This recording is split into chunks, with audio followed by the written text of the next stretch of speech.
जय हिंद दोस्तों। बीईओ अर्थात ब्लॉक एजुकेशन ऑफिसर के क्लास में आप सभी का स्वागत है। दोस्तों, हम लोग शिक्षा के सिद्धांत की बात कर रहे थे। आखिर शिक्षा का सिद्धांत क्या है? आज हम चर्चा करेंगे कि आधुनिक काल में आखिर शिक्षा का विकास किस तरह हुआ। अगर पूरी वीडियो देख लिया तो आपके जितने भी सवाल पूछे जाएंगे, हर सवाल यहीं से होंगे। तो दोस्तों, शिक्षा का किस तरह हुआ, अंग्रेज जब भारत आए के बाद किस तरह भारतीय शिक्षा की जगह संस्कृत में जो शिक्षा दी जाती थी, फारसी में जो शिक्षा दी जाती थी, उर्दू में जो शिक्षा दी जाती थी, उसके जगह अंग्रेजी शिक्षा का किस तरह स्थापना हुआ, किस तरह ईसाई मिशनरी ने अंग्रेजी शिक्षा का समर्थन किया, किस तरह मैकाले ने अंग्रेजी शिक्षा का समर्थन किया। तो इन सब की चर्चा करेंगे।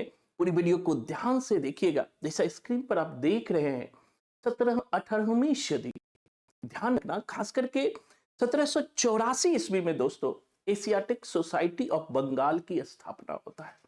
इस एशियाटिक सोसाइटी ऑफ बंगाल की स्थापना का उद्देश्य था भारत की शिक्षा व्यवस्था को जानना, और इस शिक्षा व्यवस्था को जानने के लिए अंग्रेजों ने, खासकर विलियम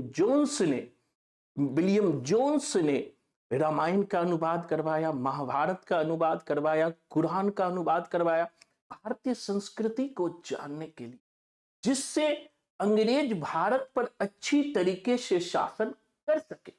शुरुआती दौर में दोस्तों अंग्रेजों ने भारतीय शिक्षा पद्धति पर ही जोर दिया।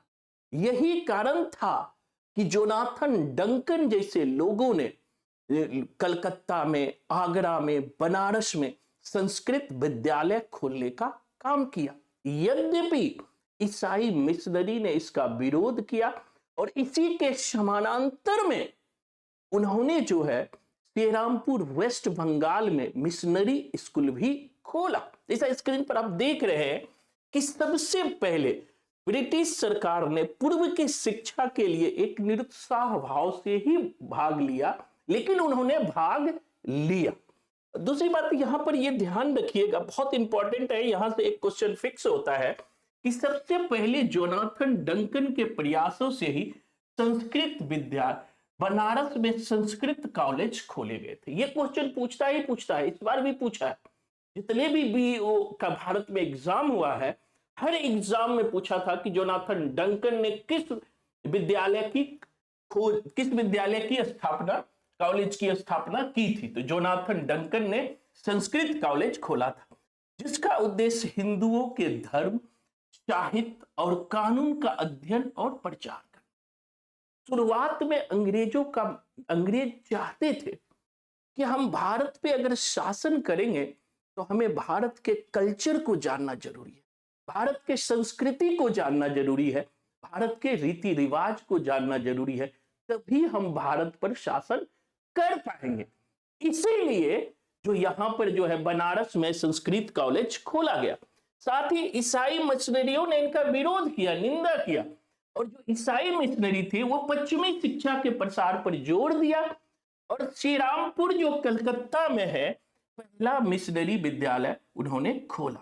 और यही नहीं, अब जो लॉर्ड वेलेजली, नाम याद रखना, 1800 ईस्वी में लॉर्ड वेलेजली ने फोर्ट विलियम कॉलेज की स्थापना।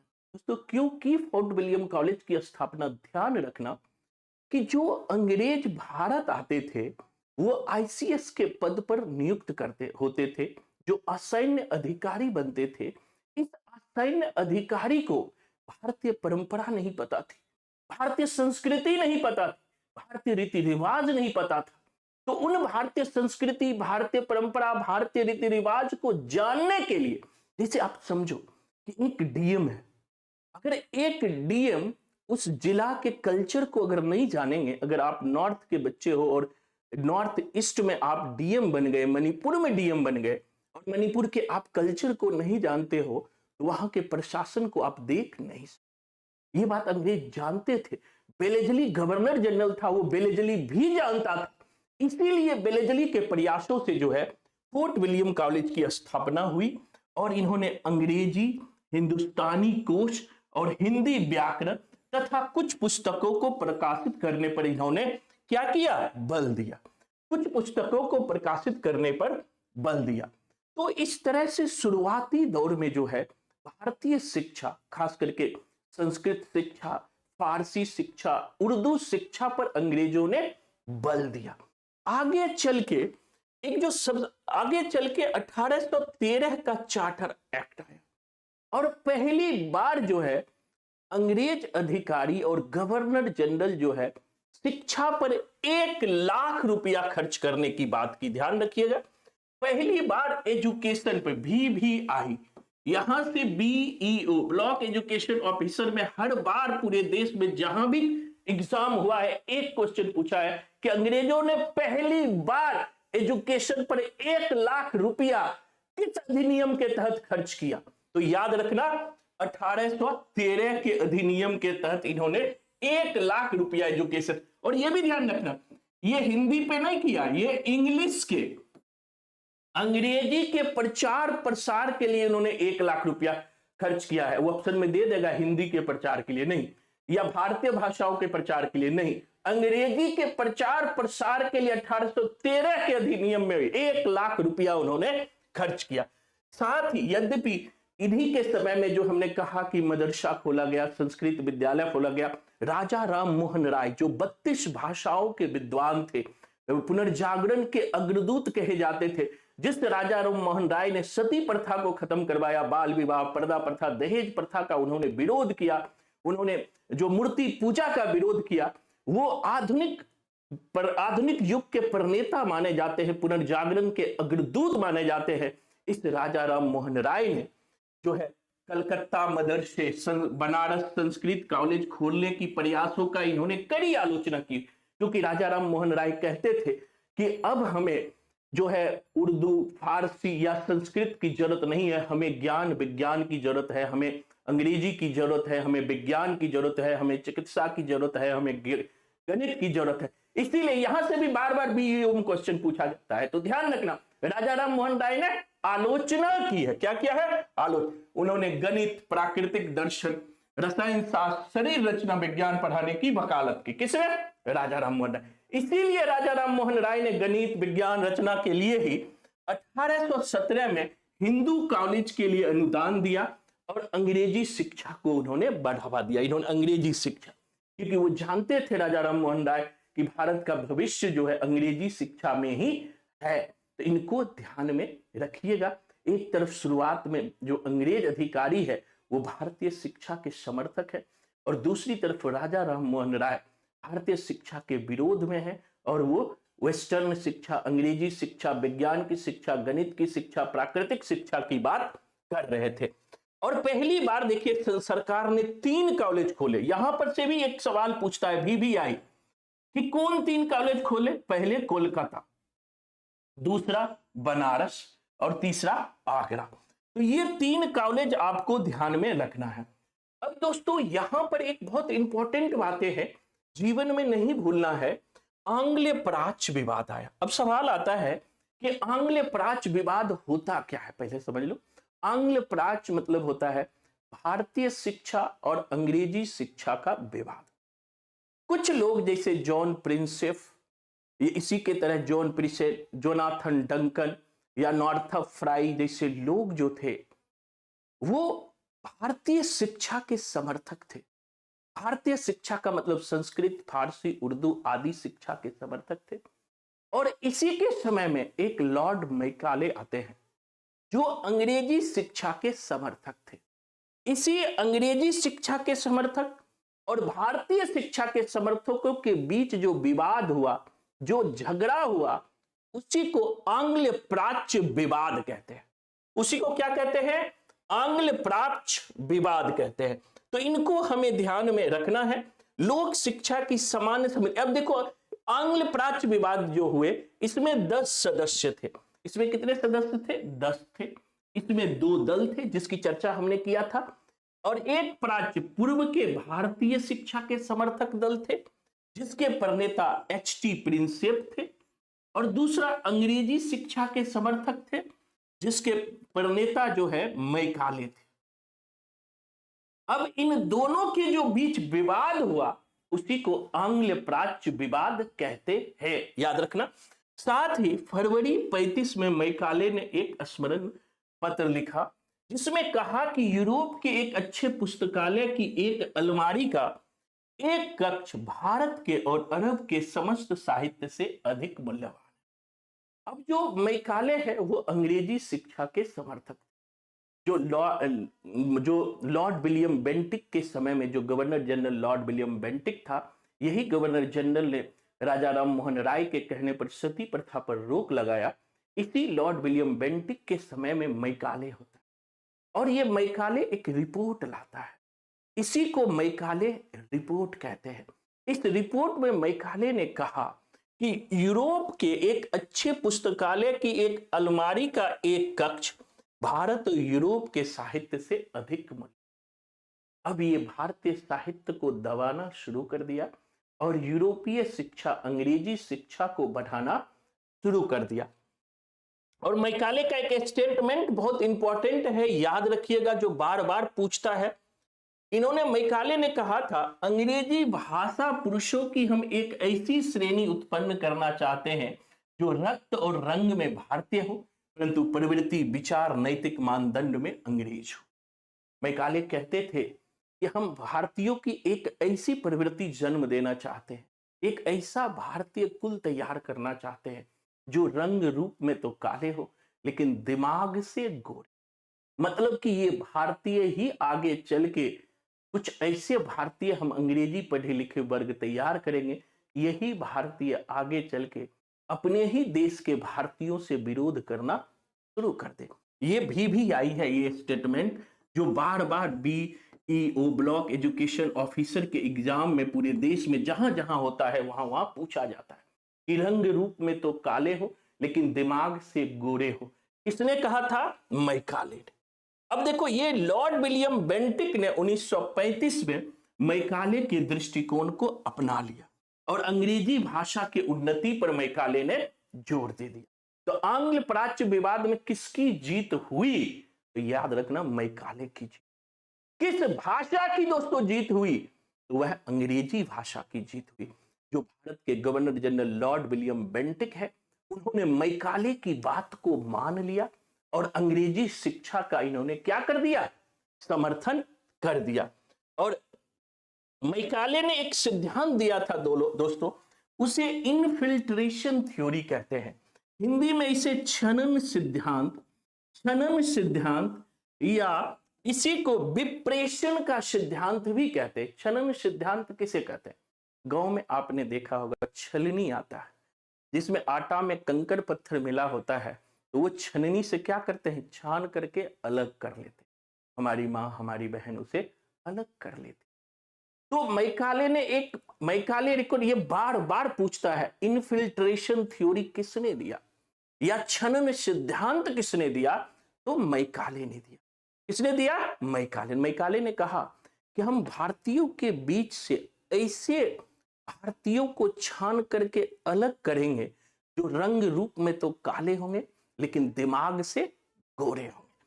इसी को छनन सिद्धांत कहते हैं। तो ये मैकाले रिपोर्ट में अंग्रेजी शिक्षा की बात हो गई और इन्होंने अंग्रेजी शिक्षा पर बढ़ के जोर दिया। मैकाले रिपोर्ट के बाद जो पूरे भारतीय शिक्षा व्यवस्था में जो अमूल चूल परिवर्तन आता है वो है वुड डिस्पैच। वुड डिस्पैच को शिक्षा का मैग्ना कार्टा कहा जाता है। भारतीय एजुकेशन व्यवस्था का, अंग्रेजी शिक्षा व्यवस्था का आधार स्तंभ कहा जाता है। प्राय आपसे क्वेश्चन पूछता है कि शिक्षा व्यवस्था का मैग्ना कार्टा किसे कहा जाता है? तो वुड डिस्पैच को भारतीय शिक्षा व्यवस्था का मैग्ना कार्टा कहा जाता है। क्यों कहा जाता है? तो उसकी बातें आगे है। इसलिए कहा जाता है मैग्ना कार्टा कि जो चार्ल्स वुड भारत की भावी शिक्षा के लिए एक व्यापक योजना तैयार की। क्यों कहा जाता है? कि पहली बार सरकार के शिक्षा नीति का उद्देश्य पश्चात शिक्षा का प्रसार था। याद रखना, वुड डिस्पैच का उद्देश्य था वेस्टर्न शिक्षा का प्रसार, साथ ही कला, विज्ञान, दर्शन, साहित्य का प्रसार था।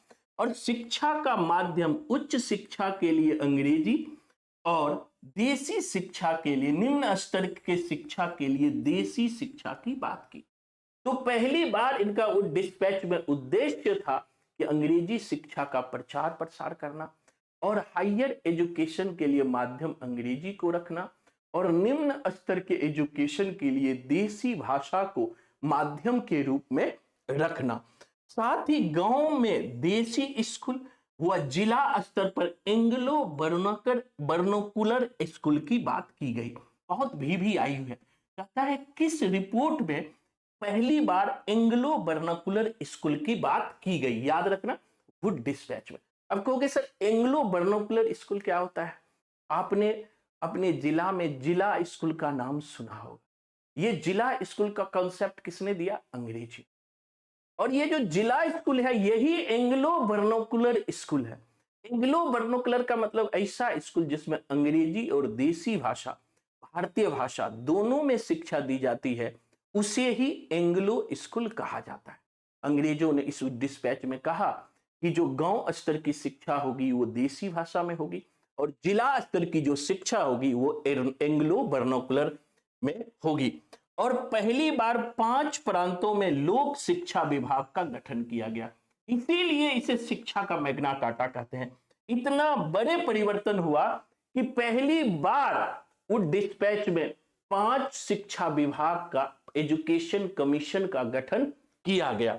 साथ ही साथ लंदन विश्वविद्यालय के आधार पर कलकत्ता, मद्रास और मुंबई में 3 विश्वविद्यालय बनाने की बात की।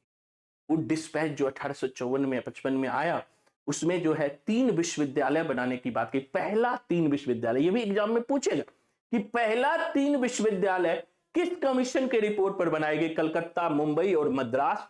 तो वो उड डिस्पैच के आधार पे, और ये आधार दिया। और 1857 में, याद रखना 1857 का विद्रोह भी हुआ था, तो इसी दौरान उड डिस्पैच की अनुशंसा पर 3 विश्वविद्यालय कलकत्ता, मुंबई और मद्रास चालू हो गए, मतलब यह विश्वविद्यालय बना दी गई। साथ ही इसमें याद रखना व्यवसायिक शिक्षा पर जोर दिया गया। किस पर जोर दिया गया? व्यवसायिक। और सबसे महत्वपूर्ण डिस्पैच में बीएड, नाम सुने होंगे, बीएड करने के बाद ही टीचर बन। तो पहली बार बीएड के, भारत में बीएड का कंसेप्ट पहली बार कहां आया? ये भी क्वेश्चन पूछता है। मैंने कहा ये क्लास आपके लिए रामबाण साबित होगा। अगर संपूर्ण बीईओ का शिक्षा सिद्धांत पढ़ लिया तो जितने भी क्वेश्चन पूछे जाएंगे सारे क्वेश्चन यहीं से रहेंगे, वो भी गारंटी के साथ। तो दोस्तों पहली बार बीएड का कंसेप्ट कब आया? तो उड डिस्पैच में आया। पहली बार बीएड का कंसेप्ट कब आया? तो उड डिस्पैच में आया। और साथ ही साथ पहली बार, ये भी आई है, ये भी क्वेश्चन पूछता है, महिला शिक्षा की कब बात की गई? तो पहली बार महिला शिक्षा की बात भी उड डिस्पैच में की गई। साथ ही इसके सिफारिश के आधार पर 1855 में लोक शिक्षा विभाग गठन किया गया और कलकत्ता में 3 विश्वविद्यालय, मुंबई, कलकत्ता और मद्रास बना दिया गया। तो अब देखो ये भी क्वेश्चन बार बार पूछता है कि पहली बार लोक शिक्षा विभाग का गठन कब किया गया, किस कमीशन के अनुशंसा पर किया गया? तो उड डिस्पैच के कमीशन की अध्यक्षता पर कब किया गया? 55 में। कब किया गया? 55 में। याद रहेगा? बिल्कुल कमेंट करके बताना। तो ये जो उड डिस्पैच है, अभी हमने आपको बताया कि उड डिस्पैच को शिक्षा का मैग्ना कार्टा कहा जाता है। क्यों कहा जाता है? पहली बार 3 विश्वविद्यालय बनाए गए, महिला शिक्षा पर जोर दिया गया, लोक शिक्षा विभाग का गठन किया गया, साथ ही साथ पहली बार बीएड की बात की गई, टीचर ट्रेनिंग की बात की गई, साथ ही साथ अंग्रेजी शिक्षा के प्रसार पर बल दिया गया, जिला स्कूल में एंग्लो वर्नाकुलर स्कूल की बात की गई। इसीलिए शिक्षा का मैग्ना कार्टा उड डिस्पैच को कहा जाता है। अब गलती नहीं करनी है। साथ ही दोस्तों नेक्स्ट जो आयोग आया एजुकेशन को लेकर के वो था हंटर। डब्ल्यू हंटर की अध्यक्षता में 1882-83 में हंटर कमीशन आया। कब आया? 1800। और किस गवर्नर जनरल के काल में आया? तो याद रखना रिपन। किस गवर्नर जनरल के काल में हंटर कमीशन आया? तो रिपन। ये भी क्वेश्चन पूछता है किसके काल में। और पहली बार हंटर कमीशन क्यों आया? ध्यान रखना कि 1854 में जो वुड डिस्पैच आया, इसके पिछले 28 सालों में एजुकेशन को लेकर, शिक्षा को लेकर क्या प्रगति हुई, क्या बदलाव आया, क्या रणनीति में चेंज आया, इसी की जांच के लिए ये भी क्वेश्चन पूछता है कि वुड डिस्पैच की जांच के लिए किस कमीशन की, कौन सी कमीशन की स्थापना हुई। तो वुड डिस्पैच की जांच के लिए दोस्तों हंटर कमीशन आया था। कौन सा कमीशन आया था? Hunter commission. ब्रिटिश पादरी लोग समीक्षा की बात कर रहे थे। इस आयोग का कार्य विश्वविद्यालयों की समीक्षा करना नहीं था, बल्कि इसे प्राथमिक और माध्यमिक शिक्षा की समीक्षा। देखो, हंटर कमीशन का जो उद्देश्य था, एक तो वुड डिस्पैच की जांच करना, और दूसरा विश्वविद्यालय स्तर पर काम करना नहीं, बल्कि प्राथमिक और माध्यमिक विद्यालय स्तर पर क्या प्रगति हुई, क्या बदलाव हुई, इसी के जांच के लिए हंटर कमीशन बनाया गया था। अब हंटर कमीशन ने सुझाव क्या दिया, ध्यान रखना। सुझाव इन्होंने दिया था, 3-4 सुझाव आपको याद रखना। पहला, सरकार को प्राथमिक शिक्षा में सुधार और विकास की ओर विशेष ध्यान देने को कहा गया। माध्यमिक शिक्षा को कॉलेज से हटा देने के लिए कहा गया। और इसी हंटर कमीशन के सुझाव पर फिर पहले देखा, वुड डिस्पैच के सुझाव पर 3 विश्वविद्यालय बने थे, याद थे? बताइए कौन कौन, मैसेज करके बताना कौन कौन विश्वविद्यालय स्थापित हुए। 3 विश्वविद्यालय, कलकत्ता, मुंबई और मद्रास। और हंटर कमीशन के सुझाव पर कौन से 2 विश्वविद्यालय बनाए गए? तो याद रखना, हंटर कमीशन के आधार पर 1882 में पंजाब और 1887 में इलाहाबाद विश्वविद्यालय। ये भी आई है। पूरे देश में जितने भी बीईओ का एग्जाम हो रहा है, हर एग्जाम में पूछा गया है कि इलाहाबाद विश्वविद्यालय और पंजाब विश्वविद्यालय की स्थापना किस कमीशन के सुझाव पर हुआ है। वो कमीशन कौन सा है? Hunter commission. कौन सा है? हंटर। साथ ही कर्जन ने मैकाले की नीति की आलोचना की और कहा कि देसी भाषाओं के विरुद्ध, जब मैकाले आया, आगे हम विश्वविद्यालय आयोग पढ़ने वाले हैं, तो मैकाले का जो रिपोर्ट था उसका कर्जन ने विरोध किया था। कर्जन रिपोर्ट, कर्जन जो विश्वविद्यालय आयोग लाया था, उसने इसका विरोध किया था। तो ये भी हमें जानना है। अब जो सबसे महत्वपूर्ण अधिनियम है दोस्तों, 1904 में विश्वविद्यालय आयोग आया था। तो पहला पॉइंट याद रखना, किसके समय में विश्वविद्यालय आयोग आया? उस समय भारत का गवर्नर जनरल कौन था? तो याद रखना, कर्जन। कर्जन के समय में ही विश्वविद्यालय आयोग आया। आखिर कर्जन ने विश्वविद्यालय आयोग का गठन क्यों किया, यह जानना बहुत जरूरी है। इसके जड़ में क्या कारण था, इसको जानेंगे। तो दोस्तों, कर्जन ने 1901 में शिमला में एक बैठक का आयोजन किया और थॉमस रोले की अध्यक्षता में एक आयोग का गठन किया, जिसका उद्देश्य विश्वविद्यालय की स्थिति का अनुमान लगाना, उनके संविधान और कार्य क्षमता में सुझाव देना, इसी के लिए विश्वविद्यालय आयोग बनाना। लेकिन वास्तविक स्थिति जो थॉमस रेले, ये भी याद रखना कि विश्वविद्यालय आयोग किसकी अध्यक्षता में कर्जन बनाया था? थॉमस रोले की। क्यों विश्वविद्यालय आयोग बनाया था, ये ध्यान रखना दोस्तों कि क्यों बनाया। तो इसके जड़ में जो एक कारण था, आपको याद होगा, आईएनसी, इंडियन नेशनल कांग्रेस की स्थापना 1885 में एओ ह्यूम करते हैं। लॉर्ड डफरीन के समय में आईएनसी की स्थापना और स्थापना के बाद जो है, आगे चल के आईएनसी 2 भागों में बढ़ जाती है। भारतीय राष्ट्रीय कांग्रेस, जिसका अध्यक्ष अभी आपको राहुल गांधी जी हैं, विपक्ष के नेता भी हैं। तो ये जो आईएनसी में नरम दल और गरम दल, धीरे धीरे नरम दल और गरम दल के द्वारा स्वदेशी आंदोलन शुरू हुआ। और जो स्वदेशी आंदोलन के जो नेता थे, लाल बाल पाल, अरविंद घोष, ये सब नेता जो थे, या बदरुद्दीन तैयब जी, गोपाल कृष्ण गोखले, दादा भाई नेहरू जी, जो नरमपंथी थे, इसमें से कुछ नेता जो थे अंग्रेजों के खिलाफ काम करते थे और वो विश्वविद्यालय में शरण ले लेते। तो अब विश्वविद्यालयों में शरण ना ले तो विश्वविद्यालय का रेगुलेशन को और टाइट किया जाए और मजबूत किया जाए, इस उद्देश्य से भी थॉमस रेले की अध्यक्षता में विश्वविद्यालय आयोग का गठन किया गया। अब इनका फीचर्स क्या है, ध्यान रखिएगा। पहले फीचर्स तो है कि शोध के लिए अध्यापकों की भर्ती और प्रयोगशाला स्थापित। कि अब विद्यार्थी जो कॉलेज में पढ़ रहे हैं वो रिसर्च पर ज्यादा जोर, लाइब्रेरी में जाकर वो पढ़े। साथ ही विश्वविद्यालय के उप सदस्यों की संख्या 50 से 100 से अधिक ना हो और 6 वर्ष के लिए हो। उप सदस्यों की नियुक्ति सरकार द्वारा हो। विश्वविद्यालय और कॉलेज पर सरकार का नियंत्रण बढ़ा दिया। क्यों नियंत्रण बढ़ा दिया, अभी बताया। क्योंकि जो ये स्वतंत्रता सेनानी थे वो विश्वविद्यालय में ही जाकर के अंग्रेजों के खिलाफ कार्रवाई करते थे और शरण ले लेते थे।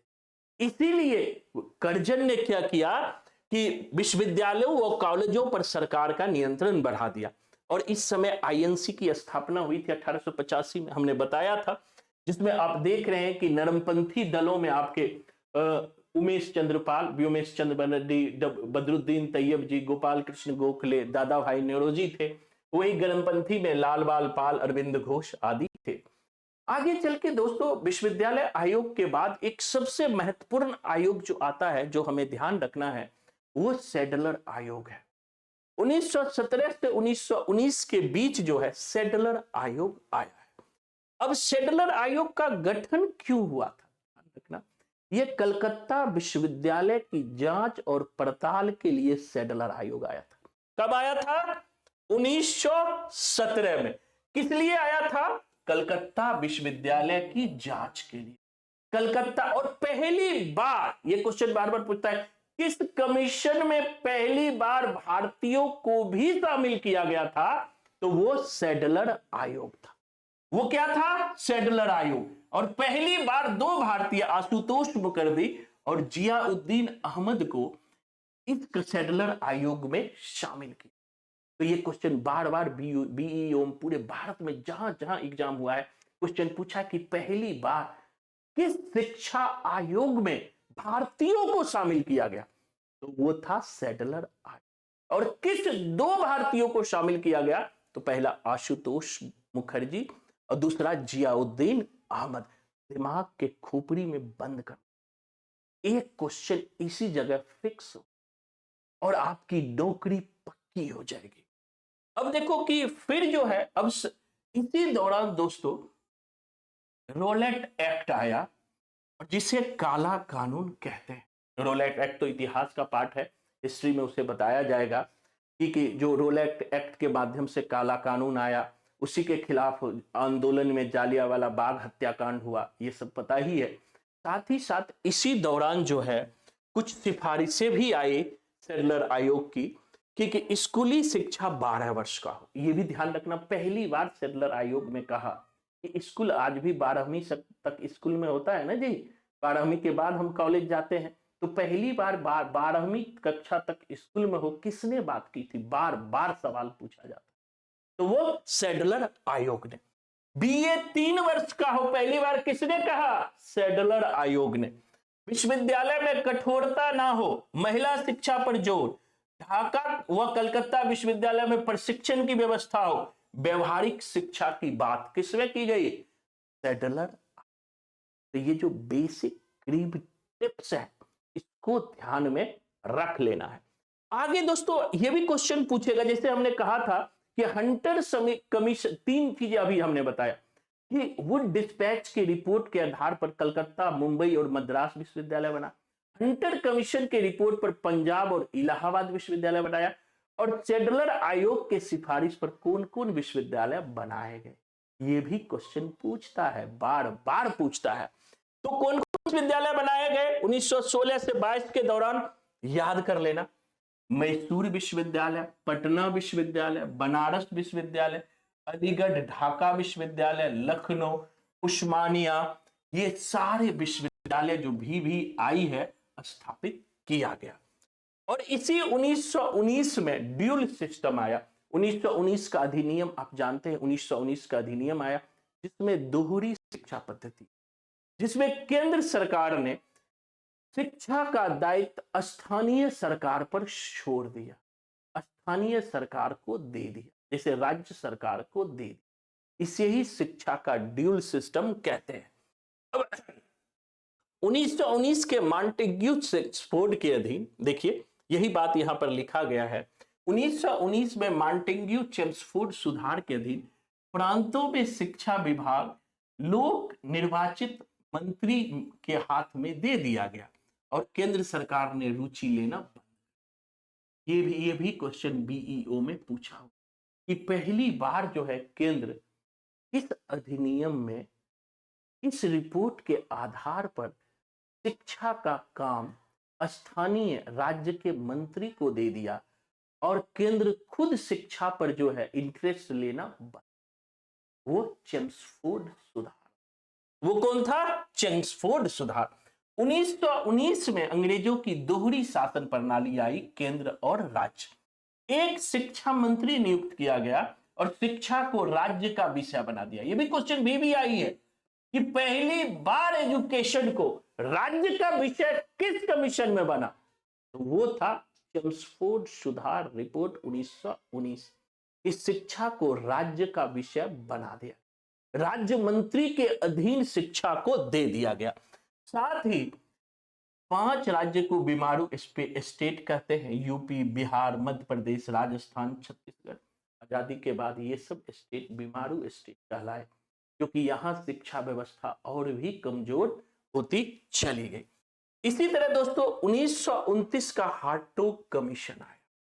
1929 का हार्टोग कमीशन क्या था समझिए। 1929 का हार्टोग कमीशन, 1919 का जो रिपोर्ट आया था उसमें शिक्षा का अधिकार स्थानीय मंत्री को दे दिया गया। केंद्र सरकार ने एजुकेशन पर रुचि लेना बंद कर दिया गया। इससे क्या हुआ, एजुकेशन का स्तर कम होता चला गया।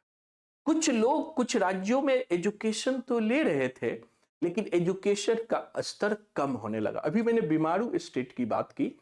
ये जो बीमारू स्टेट है, पीछे करके देख लेना कौन कौन बीमारू स्टेट है। इन बीमारी स्टेट के मंत्री बिल्कुल भी एजुकेशन पर ध्यान। ये रिपोर्ट आई कब? तो हार्टोग समिति 1929 में। इसीलिए इन्होंने हार्टोग कमीशन ने प्राथमिक शिक्षा के राष्ट्रीय महत्व पर बल दिया तथा शिक्षा शीघ्र प्रसार की निंदा की। इसमें सिफारिश की गई ग्रामीण प्रवृत्ति के विद्यार्थी को वर्नाकुलर स्कूल पर रोका जाए, उन्हें कॉलेज पर रोक लगाई जाए। अब शिक्षा का डेवलपमेंट नहीं हुआ, तो इसीलिए जो हार्टोग कमीशन 1929 ने कहा कि जो ग्रामीण स्कूल के विद्यार्थी है उसे जिला स्तर के स्कूल अर्थात वर्नाकुलर स्कूल स्तर के वर्नाकुलर स्कूल पर ही रोक लिया जाए, उसे कॉलेज नहीं जाने दिया जाए। ये भी क्वेश्चन बार बार पूछता है, ध्यान रखना, क्योंकि पहली बार वर्नाकुलर स्कूल तक पर ही रोकने की बात कहां की गई, बीईओ बार बार पूछा है। वो वर्नाकुलर स्कूल पर रोकने की बात कब की गई, तो हार्टोग कमीशन 1929। दूसरी बात कि विश्वविद्यालय शिक्षा की दुर्बलता की ओर ध्यान, क्योंकि जो 1919 के बाद विश्वविद्यालय पर तो कोई ध्यान ही नहीं दिया स्थानीय मंत्री है, तो विश्वविद्यालय में बहुत दुर्बलता आ गई। विश्वविद्यालय स्तर का एजुकेशन बहुत लचर हो गया, कमजोर हो गया। इसी की ओर ध्यान देने की बात की गई। साथ ही साथ आया 1934 में सप्रू कमीशन। ये संयुक्त प्रांत के सरकार द्वारा सप्रू कमीशन आई थी, जिसमें बेरोजगारी की जांच आई। फिर अम्बुस्ट कमेटी 37 में आई, जिसमें विश्वविद्यालय शिक्षा अंग्रेजी माध्यम में हो, कॉलेज पर पॉलिटिकल और व्यावसायिक शिक्षा दिया जाए। और जो सबसे महत्वपूर्ण शिक्षा योजना थी दोस्तों, वो वर्धा योजना थी। वर्धा योजना को ही हम बेसिक एजुकेशन कहते हैं, और ये वर्धा योजना लाने वाले थे हमारे महात्मा गांधी। क्या था वर्धा योजना, इसकी भी चर्चा करेंगे। और इस वर्धा योजना का जो ड्राफ्ट तैयार किया था वो डॉक्टर जाकिर हुसैन थे, और इसी डॉक्टर जाकिर हुसैन के नाम पर दिल्ली विश्वविद्यालय में एक कॉलेज भी है, डॉक्टर जाकिर हुसैन कॉलेज। तो गांधी जी ने वर्धा योजना में क्या बात की, 2 लाइन में समझ सकते। तो गांधी जी ने वर्धा योजना में कही, शिक्षा जो हो देसी भाषा में हो, शिक्षा मातृभाषा में हो। इस योजना में अंग्रेजी शिक्षा का विरोध किया गया। पहली बार वर्धा योजना में लर्निंग बाय डूइंग की बात की गई, करके सीखने की बात की गई। वर्धा योजना में देसी शिक्षा की बात की गई, विद्यार्थियों को काम सिखाना। आज जो स्किल इंडिया की बात हमारे मोदी जी करते हैं, और गांधी जी 1935-36 में ही स्किल इंडिया अर्थात लर्निंग बाय डूइंग की बात करते थे। वो कहते थे कि बच्चों को पढ़ाई के साथ साथ उसे काम भी करना चाहिए। अगर महिला है तो सिलाई कटाई का काम करे, अगर पुरुष है तो कोई और काम करे, जिससे कि वो बच्चे आत्मनिर्भर हो, स्वनिर्भर हो और कम से कम अपने टीचर के जो फीस जाता है उस भी बच्चे खुद अपने कमाई से दे। तो स्वनिर्भरता की बात, आत्मनिर्भरता की बात किसने की? गांधी जी ने। इसी वर्धा योजना को बेसिक एजुकेशन भी कहते हैं। अभी हमने बताया कि इस वर्धा योजना का मसौदा किसने तैयार किया? जाकिर जाकिर हुसैन ने। इसे नई तालीम या शिक्षा का बुनियादी अधिकार भी कहा जाता है, शिक्षा का बुनियादी रूप भी कहा जाता है। कुछ भी पूछ सकता है। इसने अध्यापक के प्रशिक्षण, पर्यवेक्षण, परीक्षण और प्रशासन पर भी सुझाव दिया। योजना का मूल सिद्धांत हस्त उत्पादक कार्य था, जिसमें शिक्षकों के वेतन का भी प्रबंध हो सके। मतलब कि बच्चों को पढ़ाई के साथ साथ हस्त उत्पादक कार्यों पर भी जोर, बच्चे अपने से हाथ से कोई चीज उत्पादित करें और उसे सेल करे, बेचे और उससे टीचर का भी वेतन निकल सके। यही वर्धा योजना की, यही लर्निंग बाय डूइंग की खूबसूरती थी। यही गांधी का सोच था, बच्चों को आत्मनिर्भर बनाया जाए। साथ ही इसके अंतर्गत 7 वर्ष तक की अध्ययन की बात की गई, लेकिन वर्धा योजना चालू नहीं हो पाई। आप जानते हैं 1939 में द्वितीय विश्व युद्ध शुरू हो गया और इस द्वितीय विश्व युद्ध में अंग्रेजों ने भारतीय के अनुमति के बिना भारतीय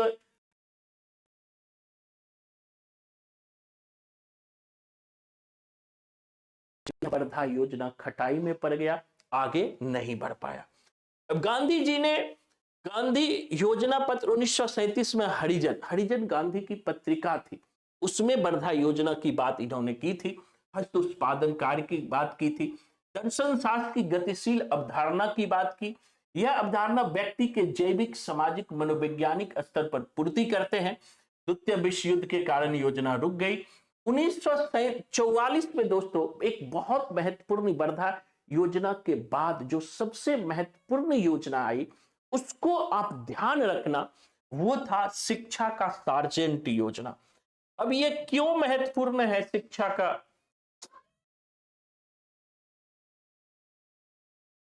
काटिएगा।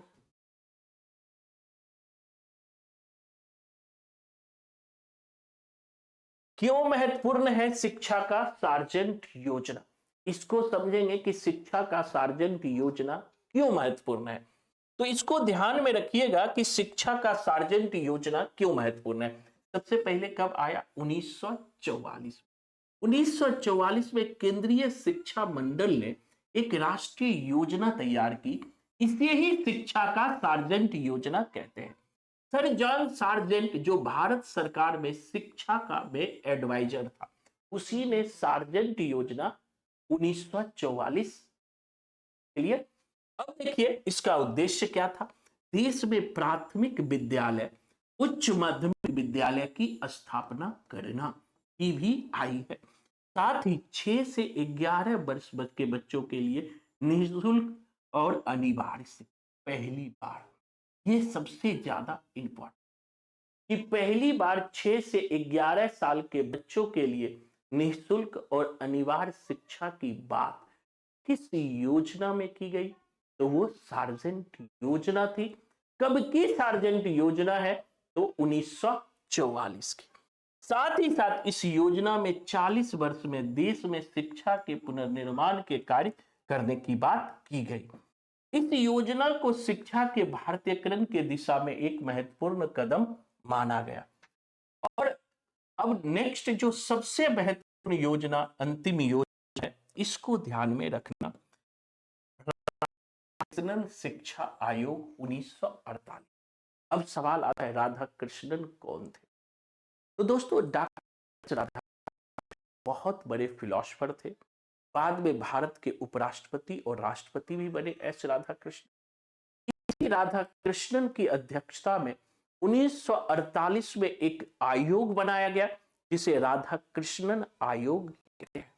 और यहां से एक सवाल बार बार पूछा जाता है कि यूजीसी नेट, जिसके थ्रू आप प्रोफेसर बनते हो, यूजीसी नेट का पेपर होता है, तो यूजीसी नेट की स्थापना की बात पहली बार प्रमुख रूप से किस कमीशन में की गई? तो राधा कृष्णन कमीशन।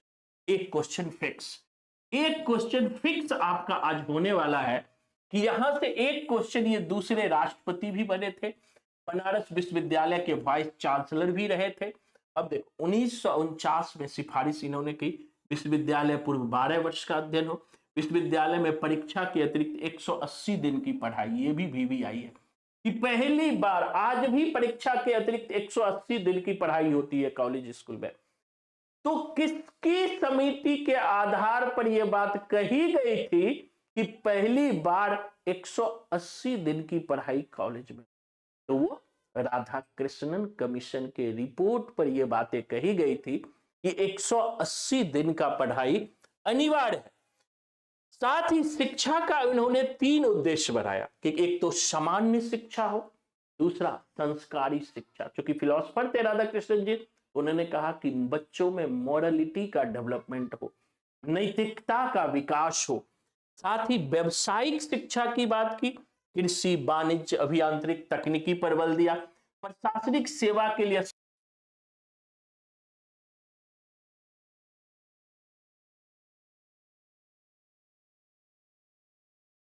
पहली बार जो है राधा कृष्णन समिति में, दोस्तों यहां पर ध्यान रखिएगा कि पहली बार राधा कृष्णन समिति में यूजीसी की गठन बात की, और पहली बार कहा कि शिक्षा को समवर्ती सूची में रखा जाए, ये भी बार बार पूछता है। और पहली बार जो है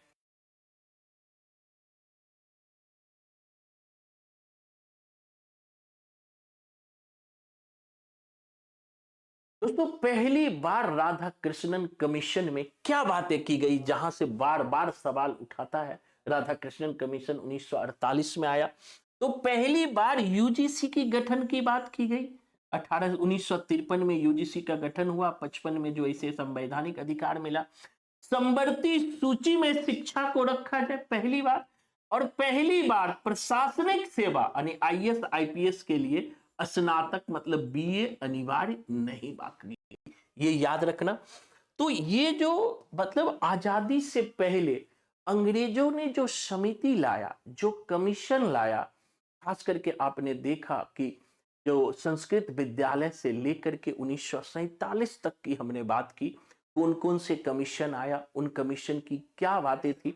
यहां से दोस्तों 5 से 6 क्वेश्चन रहेगा, बस इतना याद करके चले जाओगे, एक भी क्वेश्चन आपसे गलत नहीं होगा, ये गारंटी है। अगर संपूर्ण शिक्षा शास्त्र को आपने पढ़ लिया तो हर एग्जाम आपके चुटकियों में बनेंगे, अर्थात फूक दोगे तो उड़ जाए। इस तरह से तैयारी होनी चाहिए।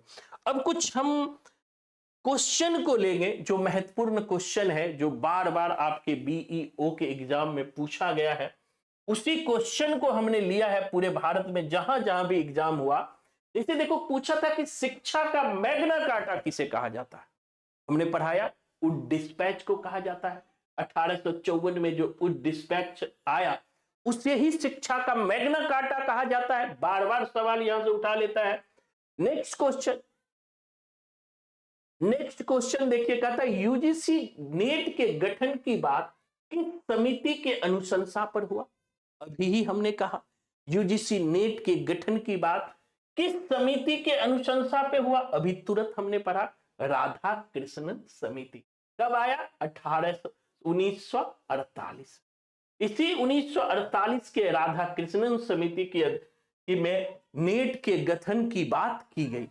इसी तरह देखिए, कहता है पहला 3 विश्वविद्यालय किस समिति के अनुशंसा पे गठन हुई, ये भी पूछा है। पहला 3 विश्वविद्यालय आप ही बताओ मैसेज करके, पहला 3 विश्वविद्यालय किस समिति की अनुशंसा पर हुई? तो अभी ही हमने पढ़ा था किस समिति, दिमाग लगाओ, वुड डिस्पैच। 1854 में आया था, जिसे शिक्षा का मैग्ना कार्टा कहा जाता है। और पहली बार 3 विश्वविद्यालय कौन था, ये भी जान लीजिए, कलकत्ता, मुंबई और मद्रास। पहली बार 3 विश्वविद्यालय की बात उड समिति की अनुशंसा पर की गई। इसी तरह प्राथमिक शिक्षा में सुधार की बात किस कमीशन में किया गया? यानी कि प्राथमिक शिक्षा में सुधार की बात, अभी हमने कहा कि प्राथमिक शिक्षा में सुधार की बात किस समिति की अनुशंसा पर की गई? Hunter commission. कब आया? हमने बताया था 1882-83 में आया था। और किस काल में आया था? रिपन के काल में आया था। क्यों आया था? तो वो डिस्पैच की जांच के लिए आया था, लेकिन प्राथमिक शिक्षा में सुधार की भी इन्होंने बात की थी। देखो इतना इजी सवाल, मैंने कहा एक भी क्वेश्चन आपसे गलत नहीं होगा अगर पूरा क्लास आपने पढ़ लिया या देख लिया तो। अब एक क्वेश्चन और है, भारतीय विश्वविद्यालय आयोग का गठन किस गवर्नर जनरल के समय में हुआ? अभी ही हमने पढ़ा है कि भारतीय विश्वविद्यालय आयोग का गठन किस गवर्नर जनरल के काल में हुआ। तो वो भैया कौन है? Lord Lord Curzon. Lord Curzon कब के हैं? लगभग 18।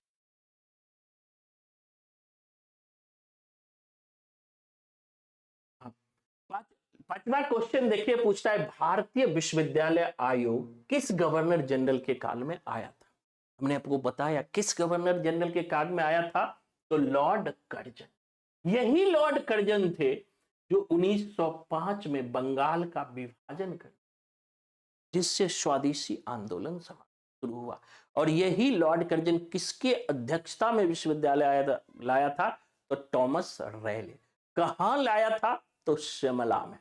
तो दोस्तों इस तरह से आप संपूर्ण शिक्षा शास्त्र को टिप्स पर कर सकते हैं और पूरे भारत के चाहे कोई भी एग्जाम हो एजुकेशन से रिलेटेड, खास करके बीईओ, हर एग्जाम के सवाल को बना सकते। और झारखंड के एग्जाम के सवाल को तो आप चुटकियों में बनाएंगे। तो हम फिर मिलते हैं। धन्यवाद।